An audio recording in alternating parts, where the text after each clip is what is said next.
마태복음 21장, 22장에 나온 그 예수님의 비유를 지난주에 다뤘죠. 핵심 키워드가 뭐였습니까? 오기를 싫어하여. 이거 오늘 설교랑도 좀 있다 있으니까 한번 생각해 보세요. 지난주 설교 때도 말씀드렸는데 기호에 대해서 문제 삼는 것을 현대사회는 대단히 싫어해요. 나는 홍차가 좋은데 자꾸 녹차 주면, 나는 아이스티가 좋은데 자꾸 코코아 주면 이건 기후의 문제를 건드린 거니까 신뢰가 될 수 있겠죠. 그래서 싫어서 안 오는 건데 왜 그걸 강요합니까? 현대사회의 비신자들은 그렇게 말할 수 있어요. 그러나 마지막 날 주님 앞에 섰을 때 왼쪽과 오른편이 있습니다. 중간은 없어요. 혼인잔치에 들어오든가 아니면 혼인잔치 바깥에서 멸망을 당하든가 둘 중 하나입니다. 예수 그리스도를 믿어서 어린 양의 혼인잔치에 참여하든가 지옥불에 떨어지는 것 둘 중 하나입니다. 중간은 없어요. 이런 중간에 대해서 가히 믿을 수 없다. 그래서 이제 비신자도 아니고 불가지론자, 나는 그렇게 생각한다, 그런 얘기 있는데, 불가지론자도 사실 비신자예요. 안 믿겠다는 거거든요. 그러니까 주님은 너의 싫고 좋음의 기호와 상관없이 일단 알아, 이렇게 말씀하세요. 성경의 명령은요 아주 명확해요. 네 감정을 묻는 게 아니야. 최우선 순위, 네가 영원히 구원받고 영생을 하나님 나라에서 살기를 주님은 원하시는데, 오늘 그 암소선고 보세요. 암소선고 디모데전서 2장 4절인데 같이 읽어봐요. 시작. 하나님은 모든 사람이 구원을 받으며 진리를 아는 데에 이르기를 원하시느니라. 이게 사실이에요. 내 기호와 감정과 상관없이 그런 줄 알고 들어가면 되는 거예요. 결혼 생활의 99%는요, 또 우리 그 베스트 프렌드 있죠. 베스트 프렌드의 99%는 의지적인 문제예요. 단지 이 친구가, 이 사람이 좋아서 관계를 유지하는 게 아닙니다. 의지를 가지고 이 관계를 유지하는 것이에요. 하나님이 기호로 우리를 구원했다 그러면 누구도 구원받을 사람 없을 거예요. 나 쟤가 마음에 들어가지고 쟤를 내 아들 그리스도의 피로 구원하기로 했어, 이런 일은 있을 수 없어요. 우리가 그렇게 말도 안 들어 처먹고 자꾸 넘어지고 같은 문제로 계속 반복해도 주님은 구원하기로 작정하셨어요. 하나님의 형상과 모양대로 우리를 지으셨을 때 지적인 면이 있고 정서적인 면이 있고 의지적인 면이 있는데, 우리가 왜 구원받았습니까? 세상에 있는 비신자들보다 우리가 더 안 좋을 때도 있잖아요. 그러나 주님은 의지를 가지고 우리를 구원하시기 때문에 오기를 싫어하여, 아니요, 싫든 좋든 그런 줄 알고 가는 겁니다.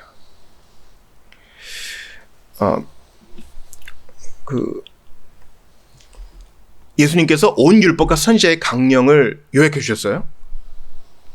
첫째는 뭡니까? 마음과 뜻과 정성과 목숨을 다해서 내 하나님을 사랑하라. 사랑은 의지의 문제죠. 네가 좋든 안 좋든, 뭐 기분이 좋든 나쁘든, 그 다음에 이웃도 사랑하라 하셔요. 그러니까 모든 율법과 성경 전체는 사랑으로 요약할 수 있죠. 우리가 하나님의 이 사랑을 받았으니 우리도 기꺼이 사랑하기로 선택합니다. 지금 시간이 많이 없어서 성경을 찾을 수는 없는데, 요즘 사회에서 특별히 MZ세대들에게 얼마나 힘드세요, 힘을 내십시오, 이러면 성을 내는 분위기예요. 아니, 낼 힘이 있어야 힘을 내지, 그런 얘기 많이 하시죠. 이거는 일반 사회의 보편적인 상식으로는 이해할 만해요. 그러나 힘을 내라고 성경에 나와 있는 거 아셔요? 이사야 41장 6절 귀를 쫑긋하고 들어보세요. 각기 이웃을 도우며 그 형제에게 이르기를 너는 힘을 내라 하고. 그러면 이 말씀 듣고 화를 낼 겁니까? 아니요. 하나님은요, 몇 번 이 강단에서 말씀드렸는데, 주의 이름을 의지하여 힘을 내려고 하면 힘을 주시는 분이셔요. 의지를 앞에 딱 두고 하나님 말씀을 붙들면 우리 정서도 따라오게 하셔요. 역대상 19장 13절 들어보세요. 대상 1913. 너는 힘을 내라. 우리가 우리 백성과 우리 하나님의 성읍들을 위하여 힘을 내자. 여호와께서 선히 여기시는 대로 행하시기를 원하노라. 막 낭망하는 순간에 주님을 바라보고 힘을 내는 것은 옳은 일이에요. 그러므로 내가 예배하고 주님께 순종하는 것을 내 기분에 걸면요, 아주 망하는 길이에요. 그러니까 요즘, 옛날에도 그랬겠지만 자식을 버리는 부모도 있잖아요. 자식이 여기서 굶고 있는데 PC방 가서 게임하는 부모들도 있잖아요. 왜 그렇습니까? 뭐 정신적인 문제 여러 가지 문제가 있지만 사랑의 근본을 감정에 뒀기 때문이에요. 어린 양의 혼인잔치에 의지를 들여 가는 것입니다. 우리 예수님께서 우리가 그럴만하지 않은데도 불구하고 끝까지 사랑하신 그 의지적 사랑, 우리를 향한 그 연민, 내가 너를 안다, 그 사랑을 기억하면서 우리도 주님 편을 택해야 될 것입니다. 오늘 여호수아 9장 전체를 통해서 묻지 아니하고란 그 제목으로 여러분과 말씀 나누기를 원해요. 대충 내용을 요약해 봅시다. 무슨 일이 벌어졌습니까? 자, 출애굽을 하고 2세대가 되었어요. 여호수아가 새로운 지도자가 되었습니다. 그리고 이제 요단강도 건넜고요.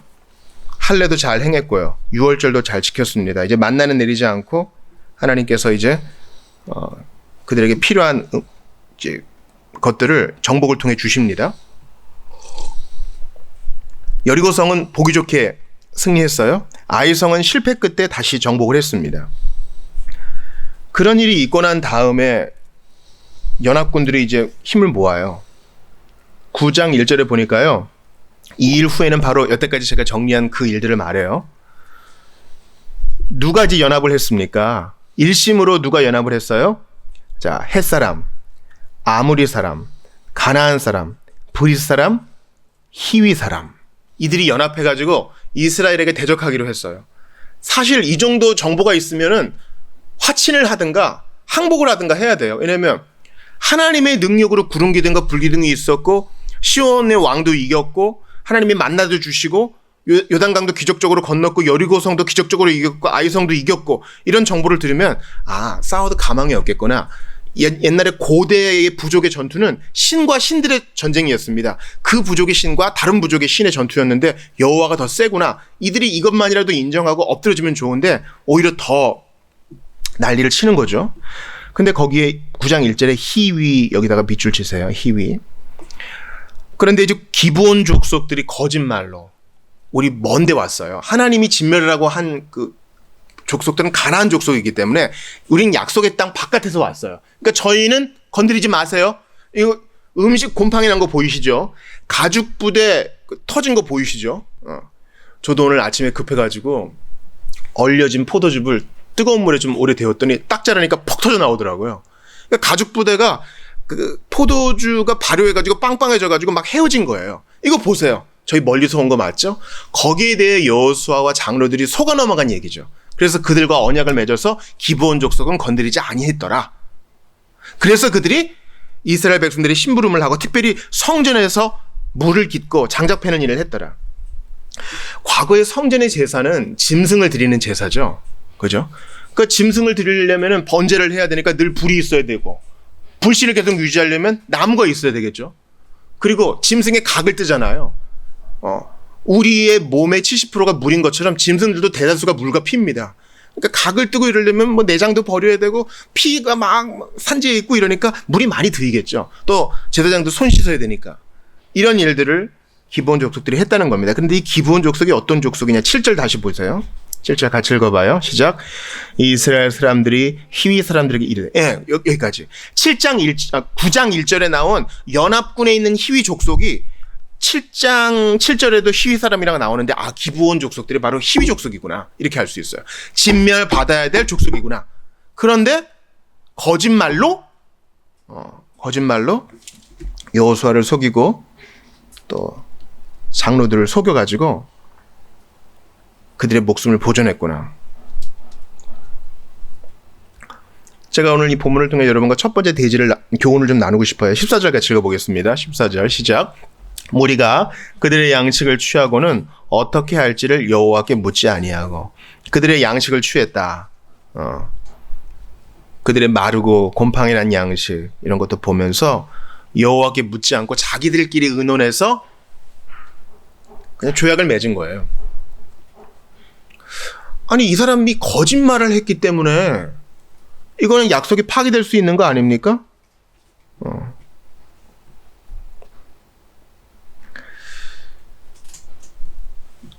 레위기에 보면은요, 그 잘못된 그 약속에 대해서는 여호와께 제사를 드리면서 물을 수가 있었습니다.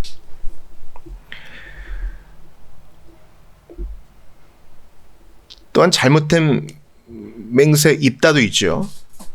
이건 개인적인 맹세죠. 근데 이것은 민족과 민족 간의 언약에 기초한 맹세였기 때문에 물을 수가 없었습니다. 잘못된 것도 맹세는 맹세다. 이 묻지 아니하고가 저는 오늘 설교 제목으로 잡을 만큼 중요한 문제였어요. 묻지 아니하고. 여러분께 한번 질문을 드려볼 테니까 속으로 생각해 보세요. 구약 성경에요. 묻지 아니하고가 똑같이 기록된 곳이 있어요. 어딘지 기억이 나세요? 묻지 아니하고가 똑같이 기록된 곳이 있어요. 바로 역대상 10장 14절이에요. 나중에 찾을게요. 오늘 찾을 곳이 많으니까. 역대상 10장 14절에 사울이 왜 죽었는지 나와 있어요. 여러분 저 따라해 보시겠어요? 여호와께 묻지 아니하였으므로.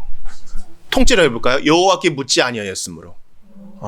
사울 왕이, 이스라엘의 첫 번째 왕 사울 왕이 왜 죽임을 당하고 왜 다윗에게 나라가 옮겨지게 되었느냐? 여호와께 묻지 않았다고 오늘 본문 14절과 똑같이 얘기해요. 그러니까 여호와께 묻지 않는다는 것은요, 크나큰 죄악인 거예요. 에덴 동산에서 우리의 인류의 조상이 왜 무너졌습니까? 그런 유혹이 있을 때 아담에게도 안 묻고 하나님께도 안 묻고 지 마음대로 했기 때문에 그 꼴이 난 것입니다.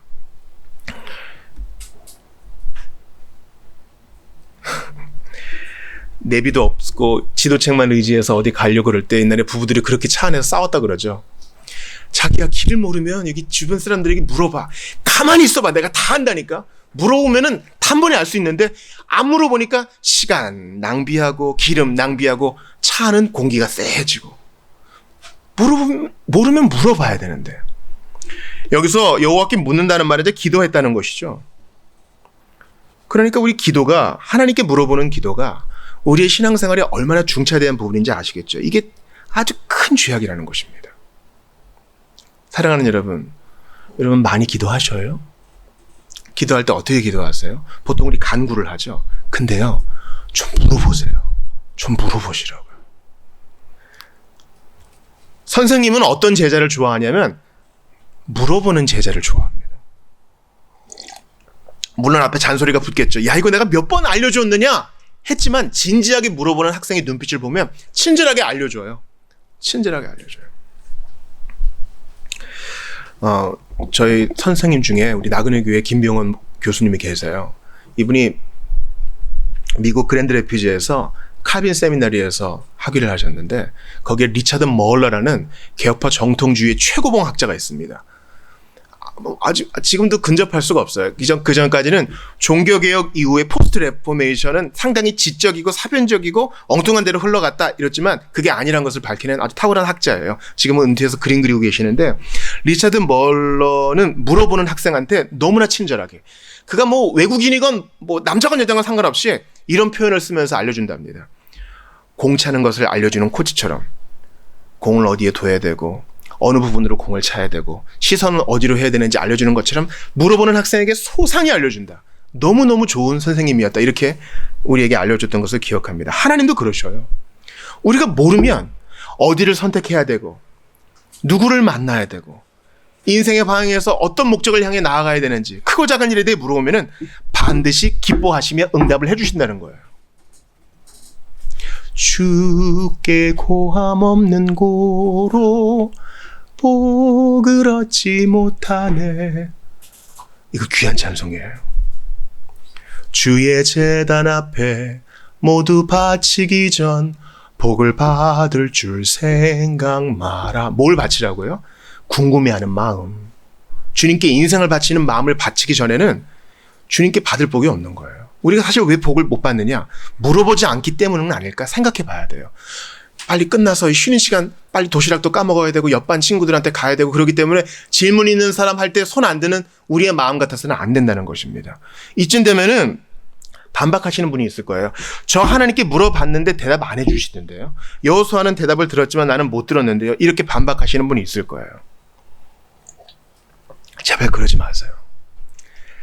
응답하시는 방법과 시간은 그분께 속하는 것이지 우리에게 속한 것은 물어보는 당위입니다. 물어보면 알아듣게 답을 주셔요. 때와 기한과 방법은 그분께 속한 것이지 제발 물어보지 않는 우리의 이 불신앙을 안 해주던데요. 그렇게 덮지 마세요. 물어보면 반드시 답을 주십니다. 물어보세요. 사울이 그것 때문에 망했다는 것을 기억하세요. 사울이 여호와께 물어보지 않으니까, 기도하지 않으니까 인생이 누추해지잖아요. 사실 오늘 본문에 나온 이 기브온 족속은요, 사무엘하 21장에 나와요.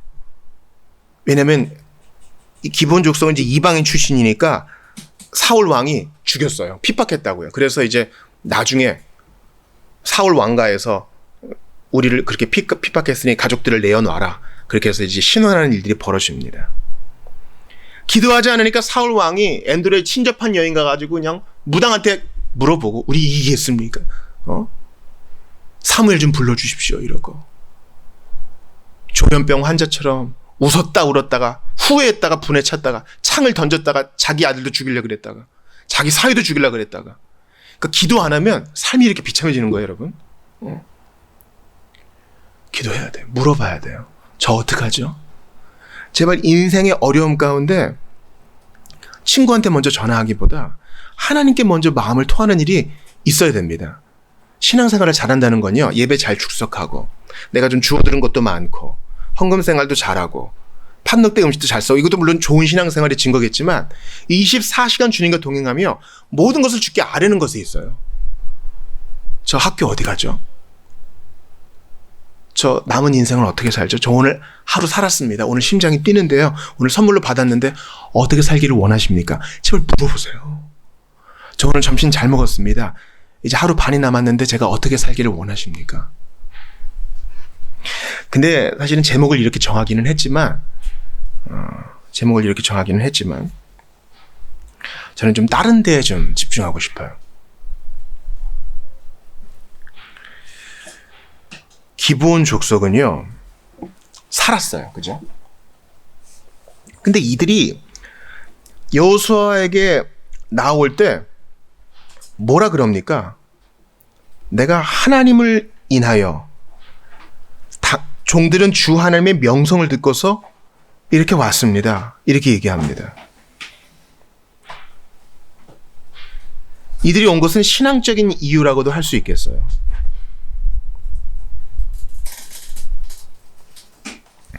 여호와가 이스라엘 백성들에게 하신 일을 듣고 살기 위해서는 그분께 나와야 되겠다 믿었던 것일 수 있습니다. 라합처럼 말이죠.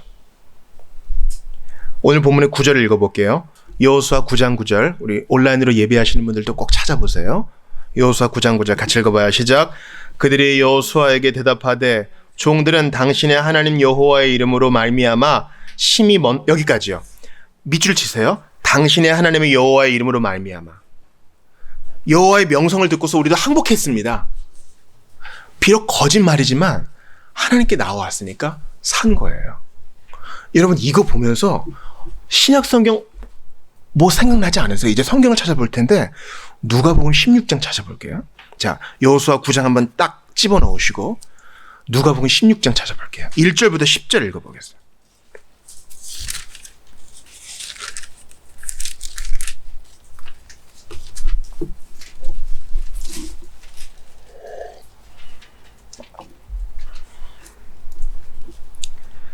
자, 교독할게요. 또한 제자들에게 이르시되 어떤 부자에게 청지기가 있는데 그가 주인의 소유를 낭비한다는 말이 그 주인에게 들린지라. 주인이 그를 불러 이르되 내가 내게 대하여 들은 이 말이 어찌 됨이냐. 내가 보던 일을 세마라. 청지기 직무를 계속하지 못하리라 하니. 청지기가 속으로 이르되 주인이 내 직분을 빼앗으니 내가 무엇할까? 땅을 파자니 힘이 없고 빌어먹자니 부끄럽구나. 내가 할 일을 알았도다. 이렇게 하면 직분을 빼앗긴 후에 사람들이 나를 자기 집으로 영접하리라 하고 주인에게 빚진 자를 일일이 불러다가 먼저 온 자에게 이르되 네가 내 주인에게 얼마나 빚졌느냐? 말하되 기름 100마리니이다. 이르되 여기 내 증서를 가지고 빨리 앉아 50이라 쓰라 하고 또 다른 이에게 이르되 너는 얼마나 빚졌느냐? 이르되 밀 100석이니이다. 이르되 여기 네 증서를 가지고 80이라 쓰라 하였는지라. 주인이 이 옳지 않은 청지기가 이를 지혜 있게 하였으므로 칭찬하였으니 이 세대의 아들들이 자기 시대에 있어서는 빛의 아들들보다 더 지혜로움이니라. 내가 너희에게 말하노니 불의의 제물로 친구를 사귀라. 그리하면 그 제물이 없어질 때에 그들이 너희를 영주할 초소로 영접하리라. 지극히 작은 것에 충성된 자는 큰 것에도 충성되고 지극히 작은 것에 불의한 자는 큰 것에도 불의하니라. 사실 난제 본문이거든요.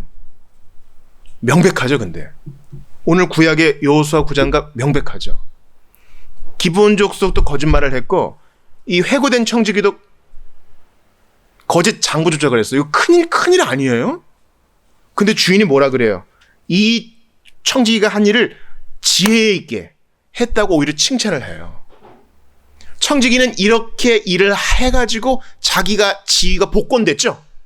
기브온 족속은 이렇게 거짓말 같지만 지혜 있게 하였으므로 목숨이 보존됐잖아요. 그리고 이 여호수아 9장 본문에서는요, 여호와께 묻지 아니었다는 말만 하고 이 일 까닭에 아간에게 했던 일처럼 여호수아와 이스라엘 백성이 징계받았던 얘기는 없어요. 아간의 일처럼 이게 큰 일이었으면 이스라엘 전체가 기브온 족속 때문에 멍에를 메었더라 이런 말이 있어야 되는데 그게 없어요. 오히려 이 기브온 족속은 저주를 받지만 물론 이제 주 안에서는 모든 이방인이 거룩한 제사장이고 왕 같은 제사장이지만 하나님의 일을 합니다. 자, 오늘 본문 여호수아 9장 23절 보세요. 그러므로 너희가 저주를 받나니 너희가 대를 이어 종이 되어 그 다음이요 다 내 하나님의 집을 위하여 하나님의 집을 위하여 봉사하는 레위 족속을 위해 봉사하는 하나님을 위해 봉사하는 제사장들을 돕는 귀한 일들을 하게 됩니다. 성경을 또 한번 찾아보겠습니다. 느헤미야 3장이에요. 느헤미야 두 군데 찾을 거니까 한번 주의해 주세요. 자, 느로 찾으시면 되겠습니다.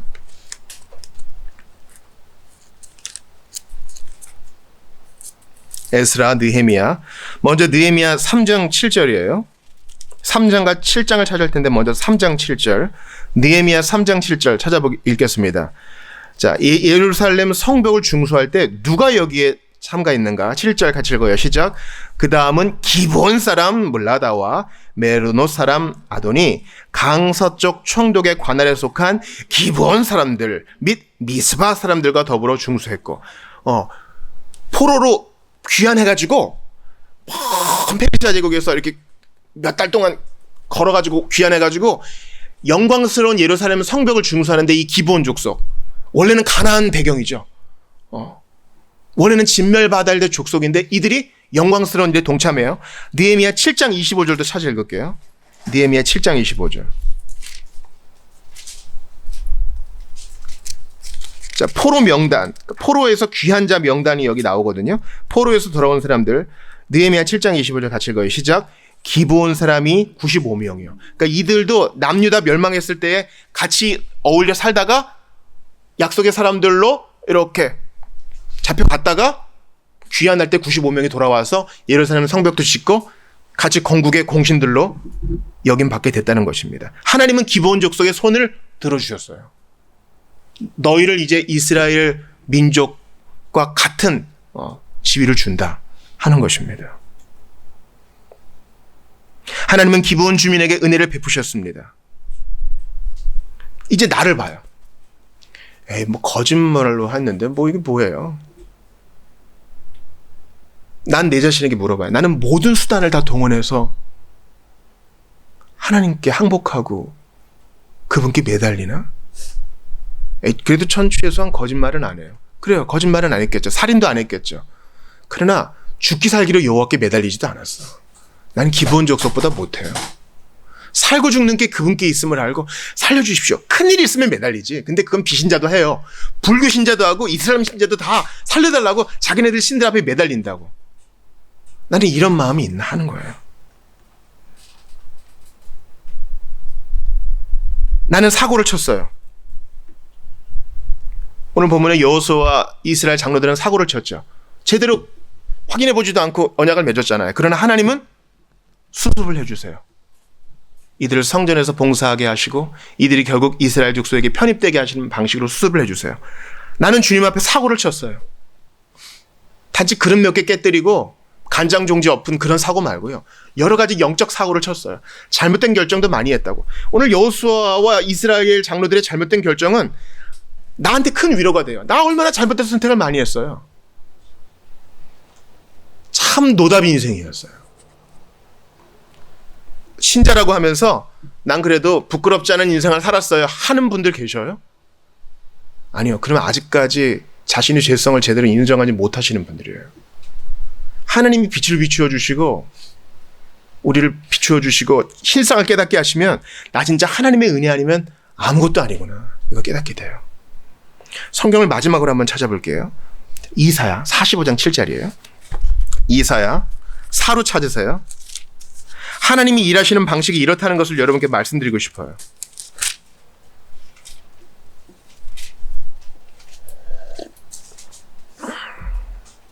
같이 읽습니다. 이사야 45장 47절. 오늘의 핵심 구절이다 할 수 있겠어요. 같이 봅니다. 시작. 나는 빛도 짓고 어둠도 창조하며 나는 평안도 짓고 환난도 창조하나니 나는 여호와라. 이 모든 일들을 행하는 자니라 하였노라. 나의 마음은요. 하나님이 빛만 지으면 좋겠어. 또 하나님이 평안만 있게 하면 좋겠어. 근데 하나님이 환난도 만들고 어둠도 만든대요. 이 모든 일을 행하시는 분이 하나님이래요. 이런 말씀 앞에 우리는 생경해요. 왜냐면 우리가 좋아하는 구절만 보니까. 하나님이 얼마나 밝은 빛이냐면 죄인은 감히 가까이도 가지 못할 빛이셔요. 또 얼마나 깊은 어두움이냐면 너무나 무서워서 덜덜 떨게 하는 어두움이 있어요. 그러니까 우리는 어두움은 마귀의 것이라 했는데 마귀도 하나님의 허용 안에서 어두움에서 노는 것뿐이에요. 시간 관계상 신명기 4장 11, 12절은 들어보세요.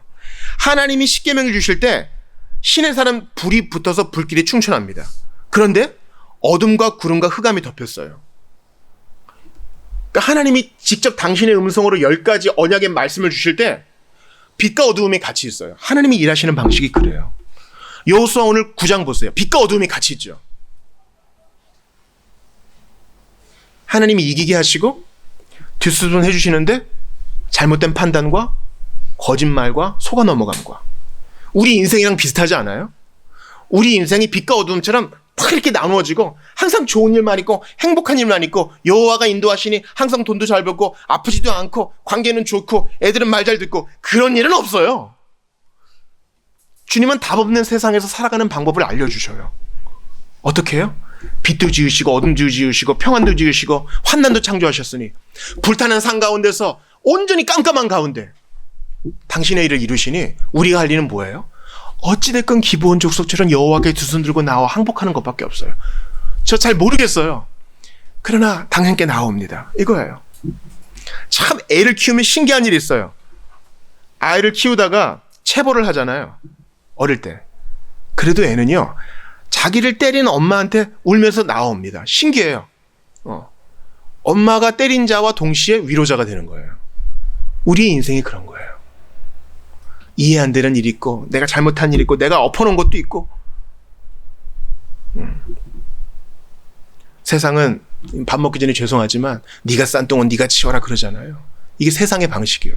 그러나 주님은 우리의 이 잘못된 선택과 잘못된 결정과 우리의 무지와 모든 잔머리와 이런 것을 합력하여 선을 이루시는 분이시니 기브온 족속처럼 앞에 나와야 됩니다. 오늘 암송선구 보세요. 하나님은 모든 사람이 구원을 받으며 진리를 아는 데 이르기를 원하시느니라. 성경은 어떤 운명론적인 책이 아닙니다. 가나안 족속 다 죽이라 그랬잖아요. 아니요.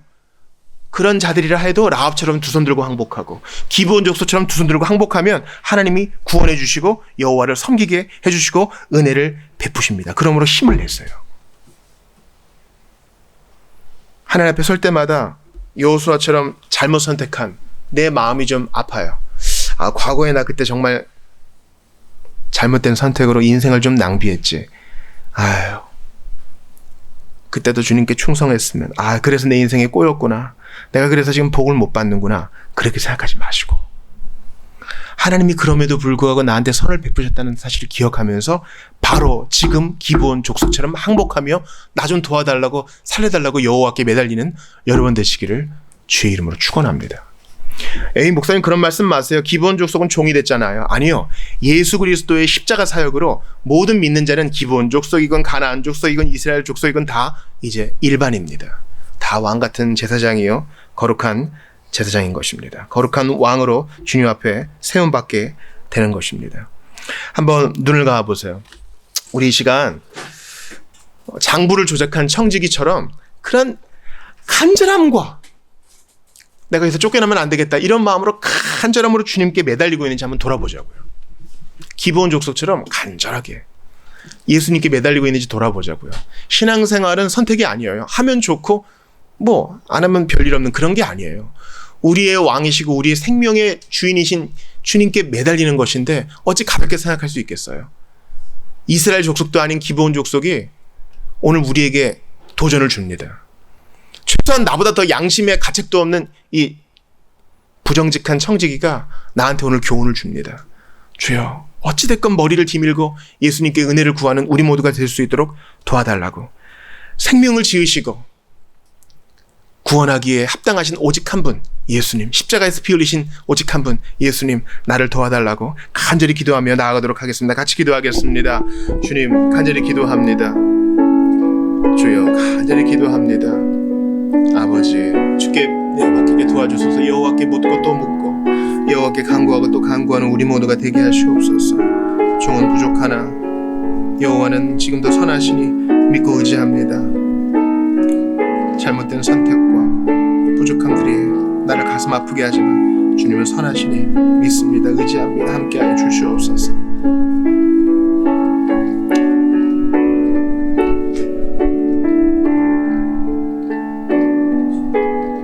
주님 도와주시옵소서. 아버지,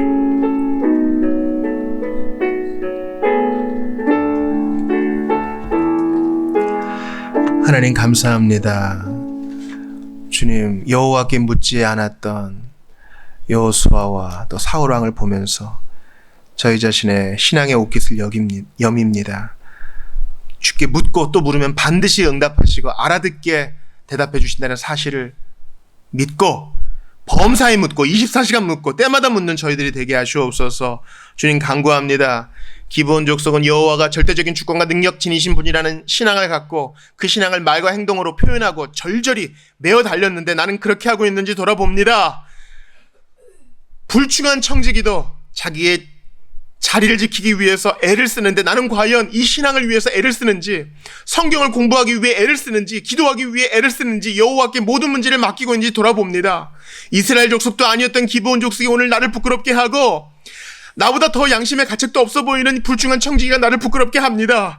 주여, 복의 근원 되신 예수님께 더욱더 나아오는 우리 모두가 되게 하시고 성령님 이러한 필요를 깨달을 수 있도록 충만하게 임하여 주시옵소서. 이 사실을 깨달아 알 수 있도록 도와주시옵소서. 여호와께 묻고 두 손 들고 항복하고 메어 달리면 반드시 복을 주시고 함께 하시며 영생복 나갈 약속해 주신다는 사실을 믿고 끊임없이 주님과 24시간 교통하는 우리 모두가 되게 하여 주시옵소서. 이어지는 성찬 가운데 함께해 주옵소서. 우리 구주 예수님 이름으로 기도드리옵나이다. 아멘.